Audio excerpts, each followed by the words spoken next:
স্বাগত এশিয়ানদের সংবাদে, সঙ্গে আছি সুবর্ণা গোলন্দাজ। মৌসুমী বায়ুর প্রভাবে উত্তর বঙ্গোপসাগর ও বাংলাদেশের উপকূলীয় এলাকায় গভীর সঞ্চালনশীল মেঘমালা সৃষ্টি হয়েছে। এর ফলে সারা দেশে বৃষ্টি হচ্ছে। বুধবার বিকেল থেকে শুরু হওয়া বৃষ্টি আজও থেমে থেমে চলছে। এতে রাজধানীর বিভিন্ন সড়কে সৃষ্টি হয়েছে জলাবদ্ধতা। অধিকাংশ সড়কে তৈরি হয়েছে তীব্র যানজট। দুর্ভোগে পড়েছে সাধারণ মানুষ। বৃষ্টিতে রাজারবাগ, শান্তিনগর, মালিবাগ, মৌচাক, পল্টন, মতিঝিলের বিভিন্ন সড়কে রাস্তায় পানি জমে গেছে। ফলে বিভিন্ন প্রয়োজনে যারা রাস্তায় বের হয়েছেন তাদের ভোগান্তি বেড়েছে। এদিকে আবহাওয়া অধিদপ্তর বলছে আগামী 2 দিন বৃষ্টি অব্যাহত থাকবে। এ সময় কোথাও কোথাও ভারী বৃষ্টিরও সম্ভাবনা রয়েছে। মৌসুমী বায়ু সক্রিয় হয়ে ওঠার কারণেই বঙ্গোপসাগরে গভীর মেঘমালা সৃষ্টি হয়েছে। এর ফলে উপকূলীয় এলাকায় ঝোড়ো হাওয়ার আশঙ্কাও রয়েছে। আবহাওয়া অফিস আরও জানিয়েছে, ঢাকা সহ দক্ষিণাঞ্চলে বৃষ্টি বেশি থাকবে। 9 তারিখ পর্যন্ত থেমে থেমে বৃষ্টি হতে পারে। সমুদ্র বন্দরগুলোতে 3 নম্বর সতর্ক সংকেত দেওয়া হয়েছে। গত 24 ঘন্টায় চট্টগ্রামে 120 মিলিমিটার, কক্সবাজারে 114 মিলিমিটার ও ঢাকায় 44 মিলিমিটার বৃষ্টি হয়েছে। বৈষম্য বিরোধী ছাত্র আন্দোলনে হামলাকারীদের অন্যতম ওমর গনি এমইএস কলেজের ছাত্র সংসদের সাবেক জিএস আরশেদুল আলম বাচ্চু। আওয়ামী লীগের শক্তিধর নেতা ও সাবেক শিক্ষামন্ত্রী মহিবুল হাসান নওফেলের আস্থাভাজন বাচ্চু অপরাধ জগতের কিং ছিলেন। বাচ্চু বাহিনীর দখল চাঁদাবাজিতে ততষ্ট ছিল চট্টগ্রাম নগরের বাসিন্দারা। সরওয়ার আলম বাবুর রিপোর্টে জানাচ্ছেন আরফি ইসলাম হিমু। বৈষম্য বিরোধী ছাত্র আন্দোলন চলাকালে চট্টগ্রামের মুরাদপুর, বহরাদ্দারহাট, নিউ মার্কেট সহ বিভিন্ন এলাকায় শিক্ষার্থীদের উপর হামলার সময় একটি গ্রুপের নেতৃত্ব দিয়েছিলেন ওমর গনি এমইএস কলেজ ছাত্র সংসদের সাবেক জিএস রাশেদুল আলম বাচ্চু। আওয়ামী লীগের কেন্দ্রীয় কমিটির বিজ্ঞান ও প্রযুক্তি বিষয়ক উপকমিটির সদস্য এই বাচ্চু দ্বাদশ জাতীয় সংসদ নির্বাচনে চট্টগ্রাম 8 আসনে আওয়ামী লীগের মনোনয়ন প্রত্যাশী ছিলেন। সাবেক শিক্ষামন্ত্রী হাবিবুল হাসান নওফেলের ছত্রছায়ায় বেপরোয়া এই বাচ্চুর বিরুদ্ধে রয়েছে বাড়ি ও জমি দখল, চাঁদাবাজি, হামলা, মিথ্যা মামলা দিয়ে হয়রানি সহ বিস্তর অভিযোগ। গত ঈদে একটি ভবন দখল করে সেখানকার সব ব্যবসা প্রতিষ্ঠান নিজের নিয়ন্ত্রণে নেন বাচ্চু। বিষয়টি নিয়ে আইনের দ্বারস্থ হলেও কোনো সুরাহা পাননি ভুক্তভোগীরা। আরশেদুল আলম বাচ্চু ও কেবি আব্দুল জলিল বাহাদুর নামীয় ব্যক্তি কিছু সন্ত্রাসী লোকজনকে নিয়ে এসে আমার ব্যবসায়িক পার্টনার গালিব ও জিয়াউদ্দিন শিবলুকে উক্ত প্রতিষ্ঠান থেকে স্টাফ সহ বের করে দেয়। আদালতে সব আদেশগুলো আমার পক্ষে থাকার পরও পেশি শক্তির মাধ্যমে রাজনৈতিক প্রভাব প্রতিপত্তি খাটিয়ে আমাকে উক্ত সম্পত্তি থেকে বেদখল করা এবং নিয়মিত প্রাণনাশের হুমকি দিয়ে যাচ্ছে। 5 আগস্টের পর বাচ্চু পালিয়ে গেলেও তার অনুসারীরা এখনো দাপিয়ে বেড়াচ্ছে বলে অভিযোগ ভুক্তভোগীদের। ছাত্র জনতাকে হত্যার ঘটনায় বাচ্চুর বিরুদ্ধে 2টি হত্যা মামলা সহ মোট 6টি মামলা রয়েছে। আরফি ইসলাম হিমু, এশিয়ান টেলিভিশন। বাংলাদেশের প্রধান রপ্তানি খাত গার্মেন্টস শিল্পকে রক্ষা করতে জাতীয় রাজস্ব বোর্ডের chairman Abdur Rahman Khan Chittagong garments accessories অ্যাসোসিয়েশনের নেতৃবৃন্দের সাথে মতবিনিময় করেছেন। এ সময় চট্টগ্রাম গার্মেন্টস অ্যাক্সেসরিজ অ্যাসোসিয়েশনের নেতৃবৃন্দ এনবিআর চেয়ারম্যানকে গার্মেন্টস অ্যাক্সেসরিজ ব্যবসা সংক্রান্ত বিভিন্ন সমস্যা চিহ্নিত করে 11টি দাবি তুলে ধরেন। দাবিগুলো আমলে নিয়ে এনবিআর চেয়ারম্যান তাৎক্ষণিক সেখানে উপস্থিত বোর্ড সদস্যদের দাবিগুলো সমাধানের ব্যবস্থা গ্রহণের নির্দেশনা দেন। সভায় চট্টগ্রাম গার্মেন্টস অ্যাক্সেসরিজ অ্যাসোসিয়েশনের সভাপতি জসিম উদ্দিন চৌধুরীর নেতৃত্বে উপস্থিত ছিলেন সহসভাপতি জামিল আহমেদ, সাধারণ সম্পাদক মোহাম্মদ বেলাল সহ অনেকে।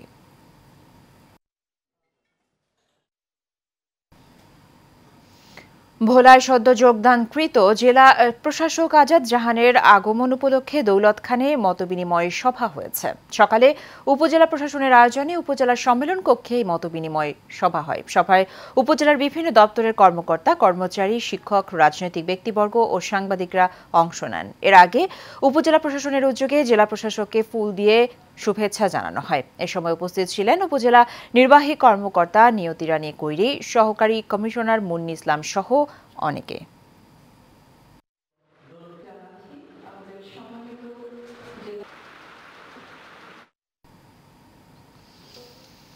মানিকগঞ্জ জেলা বিএনপির সাধারণ সম্পাদক এস.এ. কবির জিন্নার নামে মিথ্যা অপপ্রচারের বিরুদ্ধে মানববন্ধন করেছেন উপজেলা বিএনপি। বৃহস্পতিবার দুপুরে শিবালয় উপজেলা পরিষদের সামনে ঢাকা আরিচা মহাসড়ক উপজেলায় বিএনপির সহ সকল অঙ্গ সহযোগী সংগঠনের আয়োজনে এই মানববন্ধন কর্মসূচি পালন করা হয়। কর্মসূচিতে ইউনিয়নের বিএনপির সভাপতি আব্দুল মান্নানের সভাপতিত্বে বক্তব্য রাখেন শিবালয় ইউনিয়নের বিএনপির সভাপতি মোহাম্মদ সিরাজুল ইসলাম, তেওতা ইউনিয়ন বিএনপির সভাপতি হাজী আব্দুর রাজ্জাক, উপজেলা যুবদল আহ্বায়ক মোহাম্মদ হোসেন আলী সহ আরও অনেকে।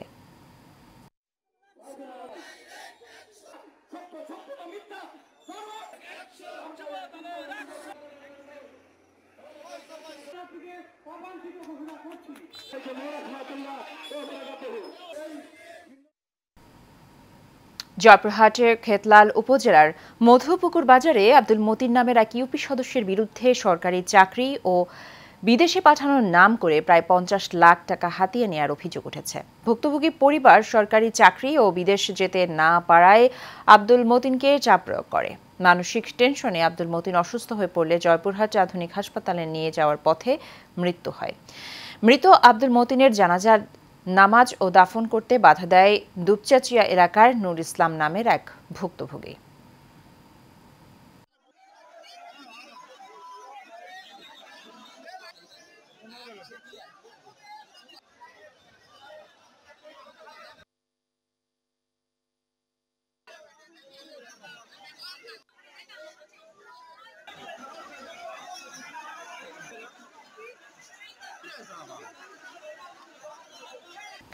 সার্ভেয়ার পদে কর্মরতদের 10ম গ্রেড বাস্তবায়নের দাবিতে দেশের চট্টগ্রামেও চলছে অর্ধ দিবস কর্মবিরতি। সকালে চট্টগ্রাম ডিসি অফিস প্রাঙ্গণে অবস্থান কর্মসূচি পালিত হয়। সকাল থেকে চট্টগ্রামের সকল AC land office, LA office ও ডিসি অফিসের সার্ভেয়ারগণ যোগ দিয়েছেন এই আন্দোলনে। এ সময় বৈষম্য বিরোধী সার্ভেয়ার ডিপ্লোমা ইঞ্জিনিয়ার ছাত্র পেশাজীবী অধিকার বাস্তবায়ন পরিষদের সভাপতি আব্দুল মোমেন, সাধারণ সম্পাদক ইমাম হোসেন গাজী, কেন্দ্রীয় ভাইস চেয়ারম্যান নাজমুল হাসান সহ অন্যান্যরা বক্তব্য রাখেন। 10ম গ্রেড বাস্তবায়নের দাবিতে বৈষম্য বিরোধী ডিপ্লোমা ইঞ্জিনিয়ার্স ছাত্র পেশাজীবী অধিকার বাস্তবায়ন পরিষদের কর্মবিরতি ও অবস্থান ধর্মঘট চলছে বরগুনায়। সকাল থেকে জেলা প্রশাসকের কার্যালয়ে এর আয়োজন করা হয়। এতে বক্তব্য রাখেন পানি উন্নয়ন বোর্ডের সার্ভেয়ার মোহাম্মদ আজিজুল হক জীবন, মোহাম্মদ মাজাইদুল ইসলাম সিয়াম ও উপজেলা ভূমি কর্মকর্তা মোহাম্মদ রিয়াজ মাহমুদ সহ অনেকে। এ সময় বক্তারা তাদের দাবি মেনে নেয়ার আহ্বান জানান। অর্ধবেলা কর্মবিরতি পালন করছি। দ্বিতীয় দিনেও আমরা ময়মনসিংহের হালুয়াঘাট উপজেলার সরকারি প্রাথমিক বিদ্যালয়ের কর্মরত প্রধান শিক্ষকদের 9ম গ্রেডে বেতন নির্ধারণ ও সহকারী শিক্ষকদের 10ম গ্রেড বাস্তবায়নে মানববন্ধন অনুষ্ঠিত হয়েছে। উপজেলা পরিষদের প্রধান ফটকের সামনে বৈষম্য নিরসনে প্রাথমিক শিক্ষক সংগঠন সমন্বয় পরিষদ এর আয়োজনে এই মানববন্ধন অনুষ্ঠিত হয়। মানববন্ধন শেষে উপজেলা নির্বাহী অফিসার আবিদুর রহমান বরাবর স্মারকলিপি প্রদান করেন সমন্বয় পরিষদ। মানববন্ধনে বর্তমান সরকারের কাছে 9ম গ্রেডে বেতন নির্ধারণ ও সহকারী শিক্ষকদের 10ম গ্রেডে দ্রুত বাস্তবায়নের দাবি জানান।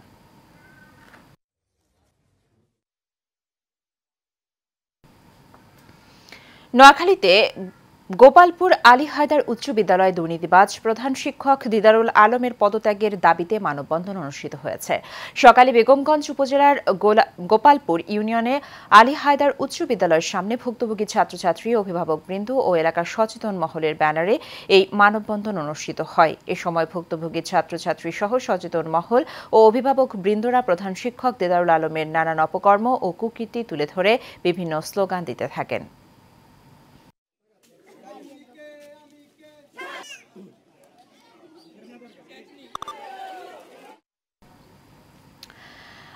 বাংলাদেশ মানব কল্যাণ অ্যাসোসিয়েশন ঢাকা জেলা কমিটির সভাপতি মোহাম্মদ শিপন আহমেদের জন্মদিন উপলক্ষে অসহায় শ্রমজীবী মানুষের মাঝে রান্না করা খাবার বিতরণ, কেক কাটা ও দোয়ার আয়োজন করা হয়। তার নিজ বাসভবনে সংগঠনের সকল নেতৃবৃন্দের উপস্থিতিতে এই আয়োজন অনুষ্ঠিত হয়। এ সময় উপস্থিত ছিলেন সংগঠনের কেন্দ্রীয় সভাপতি ইঞ্জিনিয়ার শরীফুল ইসলাম শামীম, সাধারণ সম্পাদক কবি ও সাংবাদিক মশিউর রহমান, কার্যকরী সভাপতি তারেক রহমান জাহাঙ্গীর সহ অনেকে।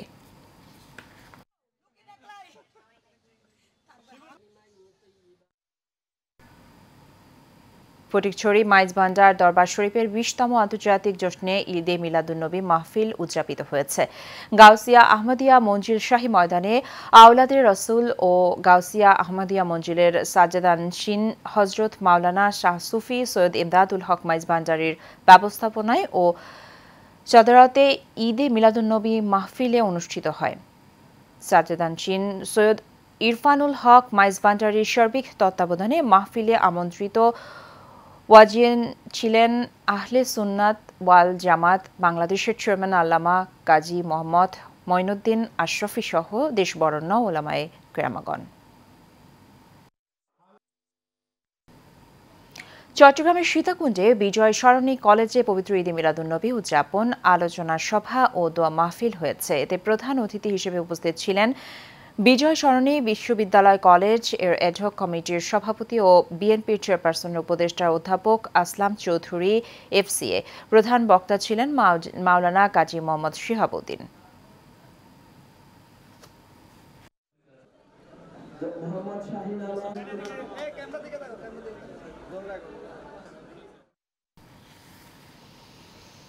টঙ্গীতে অস্ত্রের মুখে জিম্মি করে ব্যবসায়ীর ওপরে হামলা এবং চাঁদাবাজির অভিযোগ পাওয়া গেছে। এ বিষয়ে থানায় অভিযোগ দায়ের করেছেন ভুক্তভোগী। এক সংবাদ সম্মেলনে ভুক্তভোগী এসব কথা জানান। ভুক্তভোগী আমির হোসেন মোল্লা সংবাদ সম্মেলনে জানান, দীর্ঘদিন ধরে চাঁদাবাজি ও প্রাণনাশের হুমকির শিকার হচ্ছেন তিনি। বিবাদী আইয়ুব আলী তার কাছে 10 লাখ টাকা দাবি করেছে, যা সম্পূর্ণ ভিত্তিহীন। আমির হোসেনের সাথে বিবাদীর কোনো ধরনের আর্থিক লেনদেন না থাকলেও বিবাদী বেশ কিছুদিন ধরে টাকার জন্য চাপ প্রয়োগ করছেন। গত 2 অক্টোবর আইয়ুব আলী এবং তার সহযোগীরা আমির হোসেনের বাসার সামনে এসে তাকে মারধর করে।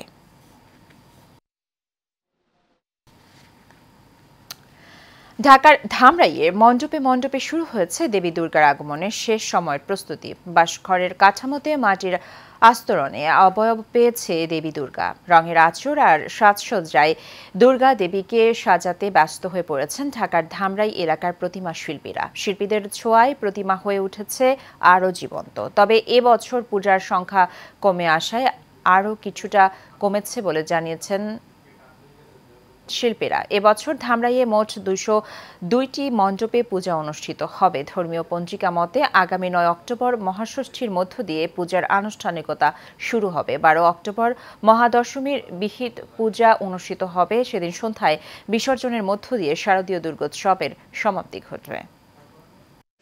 আমাদের প্রতিমাও কম এবং আমাদের টার্গেট ছিল অনেক প্রতিমা হবে। বাংলাদেশ সেনাবাহিনী তারাও মাঠে রয়েছে, তারাও সার্বিক নিরাপত্তার বিষয়টি দেখছে আমাদের ইউনিট টু সিভিল পাওয়ারের অংশ হিসেবে।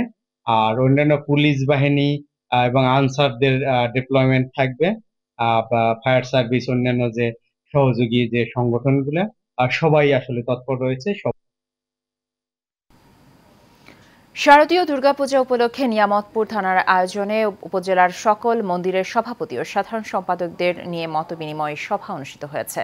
সকালে নিয়ামতপুর থানা হল রুমে থানার ভারপ্রাপ্ত কর্মকর্তা হাবিবুর রহমানের সভাপতিত্বে মতবিনিময় সভায় বক্তব্য রাখেন ইন্সপেক্টর তদন্ত বাবলু চন্দ্র পাল, আইসিটি কর্মকর্তা রাসেল আলম, পূজা উদযাপন কমিটির সভাপতি ঈশ্বরচন্দ্র বর্মন, সাধারণ সম্পাদক সুরঞ্জন বিজয় পুরী সহ উপজেলার বিভিন্ন পূজা মণ্ডপের সভাপতি ও সাধারণ সম্পাদকগণ সহ অনেকে। সাভারে শারদীয় দুর্গোৎসব উপলক্ষে হিন্দু ধর্মাবলম্বীদের সাথে মতবিনিময় সভা অনুষ্ঠিত হয়েছে।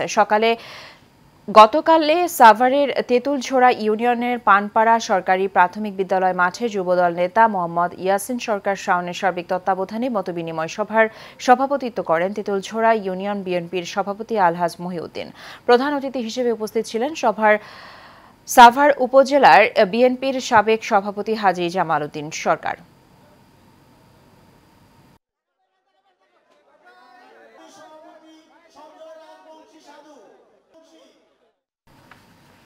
নরসিংদীতে আসন্ন শারদীয় দুর্গাপূজা উপলক্ষে সনাতন ধর্মাবলম্বীদের সাথে বিএনপির মত বিনিময় সভা অনুষ্ঠিত হয়েছে।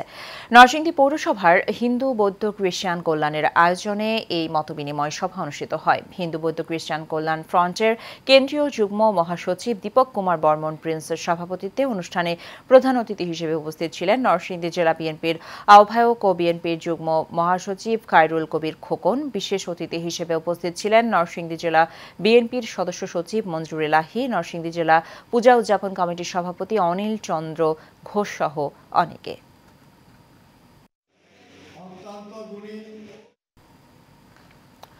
ঢাকার কেরানীগঞ্জে উপজেলা প্রকল্প বাস্তবায়ন অফিসের পক্ষ থেকে শারদীয় দুর্গোৎসব উপলক্ষে আর্থিক অনুদান বিতরণ করা হয়েছে। দুপুরে উপজেলা পরিষদ সভাকক্ষে প্রকল্প বাস্তবায়নের কর্মকর্তা সাইফুল ইসলামের তত্ত্বাবধানে উপজেলা নির্বাহী অফিসার রিনাত ফৌজিয়া ১৫৭টি পূজা মণ্ডপের নেতৃবৃন্দের হাতে আর্থিক সহায়তার চেক তুলে দেন। এর আগে তিনি উপজেলার বিভিন্ন পূজা মণ্ডপের আইনশৃঙ্খলা পরিস্থিতি স্বাভাবিক রাখতে দিক নির্দেশনামূলক বক্তব্য প্রদান করেন। এ সময় কেরানীগঞ্জ মডেল থানা পূজা উদযাপন কমিটির সভাপতি গোপাল চন্দ্র সরকার, দক্ষিণ কেরানীগঞ্জ থানার অনুপ কুমার বর্মন সহ বিভিন্ন পূজা মণ্ডপ সমূহের কমিটির সদস্যরা উপস্থিত ছিলেন।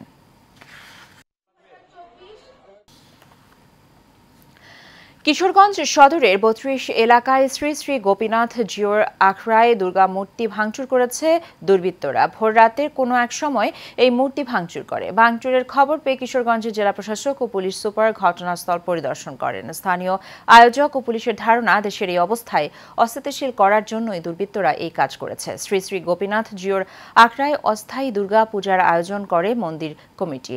এতে পূজা উপলক্ষে বানানো দেবী দুর্গা সহ ৯টি মূর্তি ভাঙচুর করে দুর্বৃত্তরা। এই ঘটনায় মন্দিরে অতিরিক্ত পুলিশ মোতায়েন রয়েছে।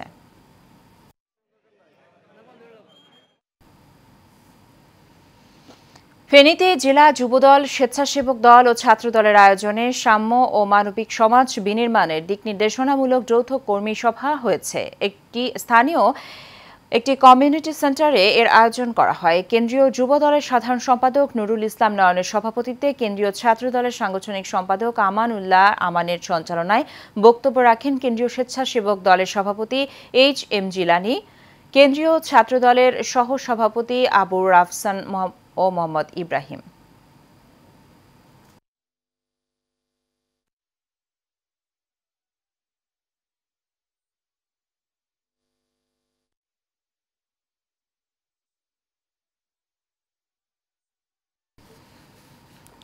বগুড়ার শিবগঞ্জ উপজেলার পলাশী গ্রামের রাস্তার ইট ভুল করে তুলে ফেলেছে ঠিকাদারি প্রতিষ্ঠান।